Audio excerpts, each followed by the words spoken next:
donc Dieye dañuy dem directement ñu assister ouverture bi su ko defee rek ñu mën a wëyal li nga xamante ne moom mooy donc xam naa ni léegi gars yi démarré mais n'empêche Dieye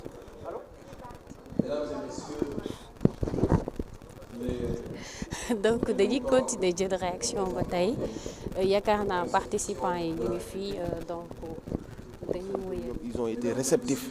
Ils ont été réceptifs et gëm nañ que ni aussi bu ñu fi jugee dinañ am une meilleure justice dinañ jubbanti yu jubul woon dinañ fexe ba yi fi amoon aussi un peu dootul amaat je pense que loolu mooy nekk njariñu dialogue bi incha allah rabbi.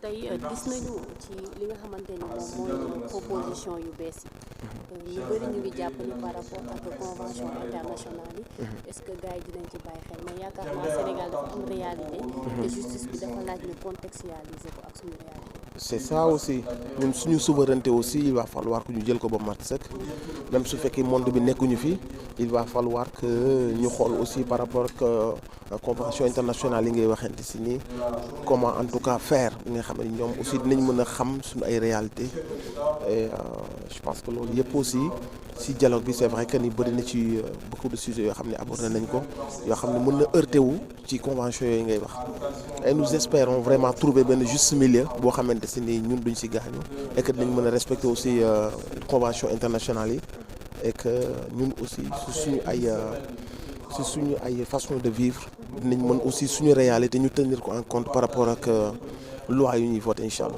L'accès à la justice ñu bëri amoon nañu wax point la ci biir point yi.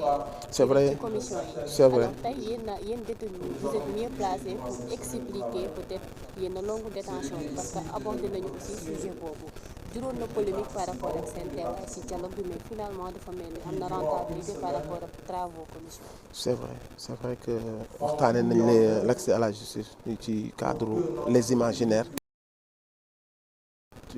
ci perception bi askan bi war a am ci justice ci ba ci li ñuy solo ba ci lu ñuy wàll loo xam ni askan bi da ci gën a gis boppam ba ci accessibilité wu justice askan bi mën a xam mën a s'approprier la justice xam ne moom moo ko moom donc yooyu yëpp waxtaanee nañ ko et je pense que ak ni ñu ko waxee anciens détenus yi ils avaient leur mot à dire par rapport à tout ça et travaux yi ñu fi def aussi je pense ñëpp lañ déglu ku ne joxe na contribution et au final on pense que askan bi dina ci gis boppam incha allah.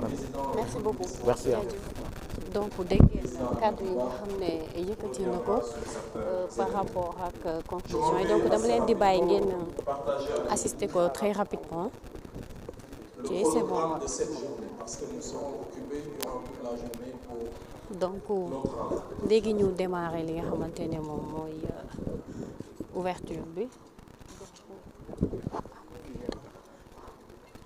donc léegi ñu démarrer. Nous allons commencer avec une introduction du facilitateur des assises de la justice, le professeur Babacar Gueye.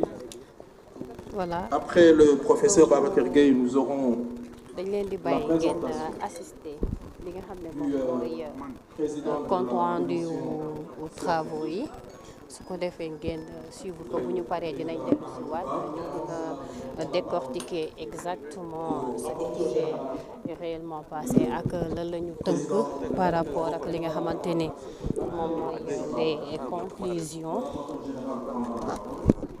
Et après le président, nous aurons la parole au président qui va nous présenter les différentes propositions de réforme qui ont été relevées sur la plateforme. Merci beaucoup. Reçu de la part de compatriotes qui n'étaient pas présents dans nos différentes salles, et tout cela a été pris en compte et mis en rapport avec les rapports qui seront présentés tout à l'heure.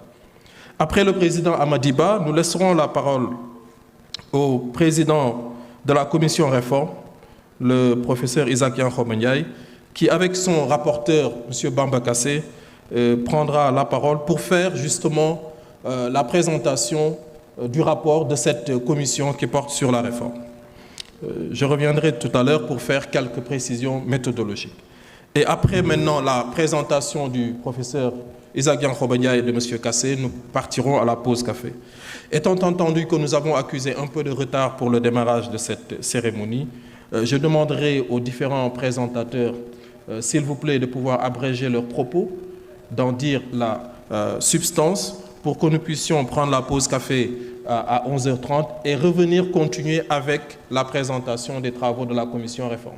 Étant entendu que la commission modernisation passera dans l'après-midi.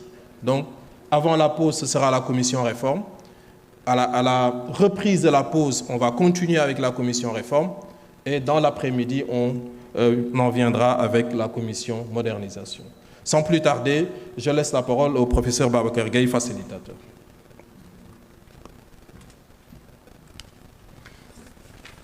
Je vais être très court puisque je vais à nouveau prendre la parole cet après-midi. Donc ce matin, je vais être très très court.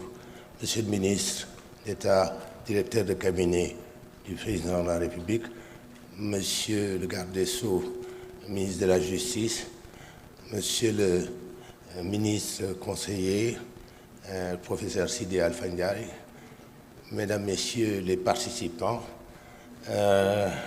voilà, aujourd'hui, nous arrivons à la dernière étape. C'est la dernière étape de nos travaux qui auront duré une semaine.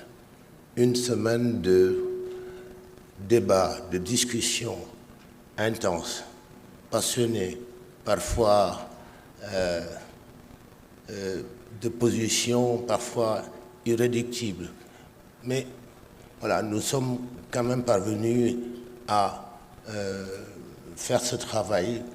Nous avions deux commissions, une commission réforme et une commission modernisation. Ces deux commissions ont travaillé d'arrache-pied. Je voulais d'ailleurs d'emblée vraiment remercier tous les participants qui ont fait montre de beaucoup d'engagement, de beaucoup de dévouement à l'occasion de ces travaux. Ils sont venus tous les jours vraiment avec beaucoup d'entrain et vous allez le voir, beaucoup de recommandations sortiront de ces assises. En tout cas, je voudrais vraiment les remercier et les féliciter pour leur engagement, pour le travail qu'ils